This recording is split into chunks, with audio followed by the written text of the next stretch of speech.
everybody. Welcome to the Charlotte Small Business Spotlight. I'm Jack Brayboy.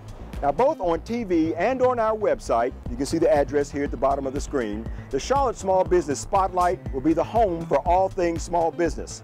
A small business town square, if you will. The fact is, when we talk about what drives our economy, very rarely does small business come up in the conversation. But in reality, most of the jobs that we have, most of the things that we rely upon in our day-to-day life comes from small business.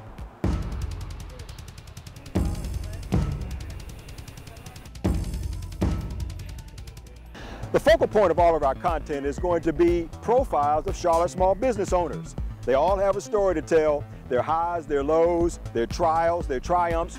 Through their stories, we're going to hear their voices. But most importantly, we're going to also find out the nuts and bolts of running their businesses. Startup costs, time frames, how to do payrolls, what the high cost of entrepreneurship really is over and beyond just dollars and cents. Everything you really want to know about starting that particular business. So you want to own your own, and then we're going to fill in the blank.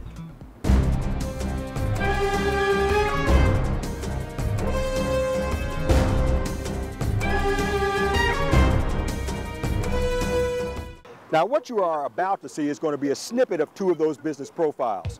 Each of these owners run the kind of businesses that most of us can't do without. One is the family diner. Of course, we all love to eat, but we'll get back to that in a minute. But our first business profile is going to be of a barbershop.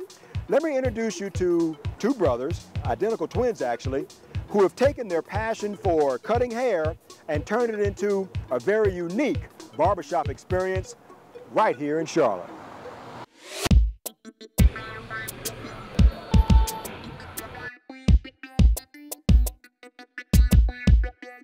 I am Jermaine Johnson. My name is Damian Johnson, co-founder of No Grease Inc., one of the founders and CEO of No Grease Incorporated.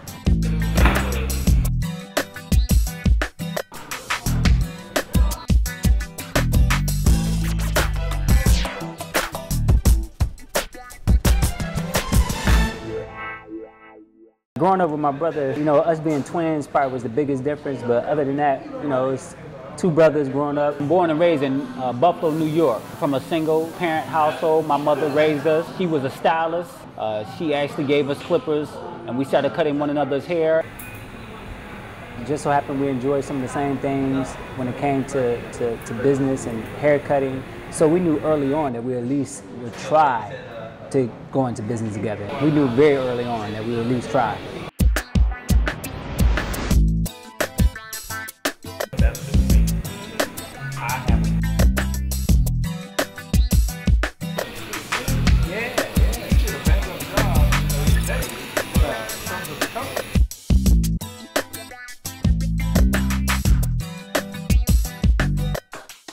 In your state, you should contact your barber board of examiners, and most likely you're either going to have to go to school, and it's required that you get so many hours of training. If not, there's sometimes a OJT, on-job training, apprenticeship program. Either one of those avenues are going to be your first steps. After you accomplish that, you should get your paperwork as an apprentice barber, and you'll operate as an apprentice barber for so many hours or so many years before you become a registered or master barber. And in between all that time, you should have a mentor. You should have a mentor, somebody has done it, so they can kind of guide you through the whole process.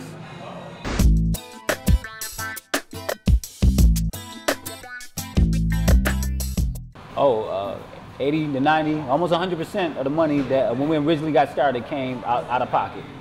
Yes, sir.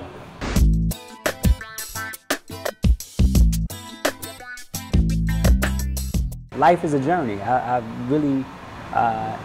Freedom comes with a price, and everyone who say they want to be in the whole entrepreneurial business, man, it might be easier to get a job. So I learned that this type of freedom that entrepreneurs have, it comes with a heavy price, and everyone is not willing to pay that price. So we go from one community staple to another. Now, in every city, in every town in this country, we've all got those little restaurants or eating places that we love to go to. Some are just starting up, trying to make a name for themselves. Others are institutions in those communities. They're part of the fabric, part of their folklore. Just about all of them are small businesses, and just about all of them have some of the same small business issues.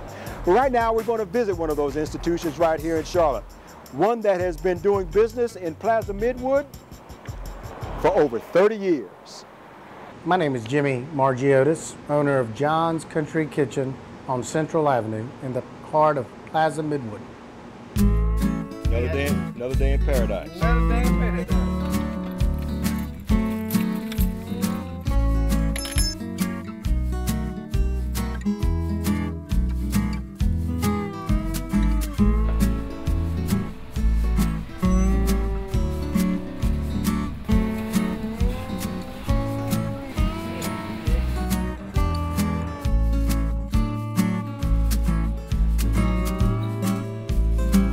When I took over back in '84, and I took over the business because my dad had cancer, and I didn't really have a choice, either go to college or take over the business.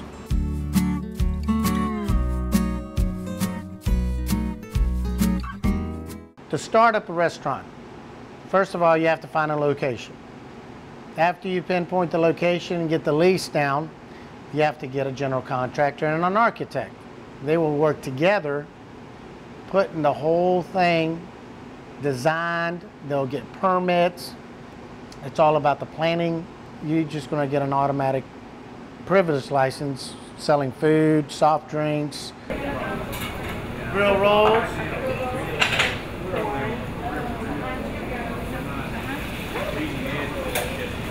Cooking fried chops over here.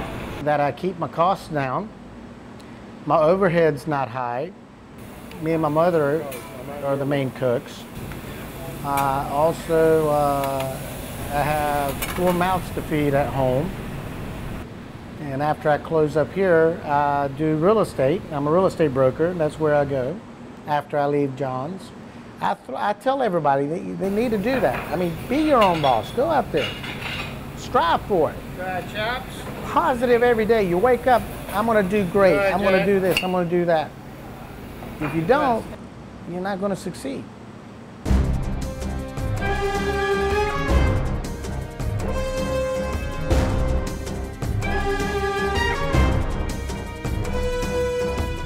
Along with these small business profiles, we'll take people to places where there are answers for small businesses, like this Chamber of Commerce event this summer. Are always at the top of the list. The TV show will highlight those events, and our website will give in-depth connections, contacts, and insight into how to start, maintain, and grow a small business. As I said before, we are creating Charlotte's small business town square on TV and the internet. So if you love the business of small business, if you want to further your brand into the very thing that is the foundation of this or any community, then the Charlotte Small Business Spotlight deserves your consideration.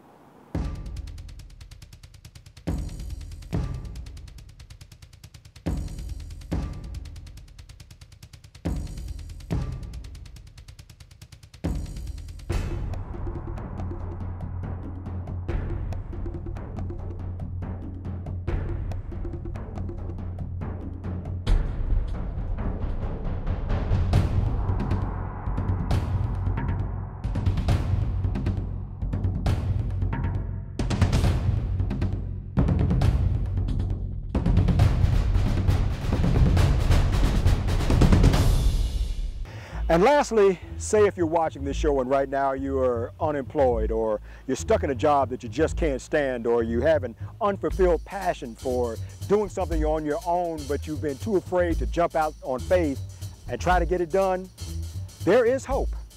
Because if we can do it, We can do it. you You can do it too.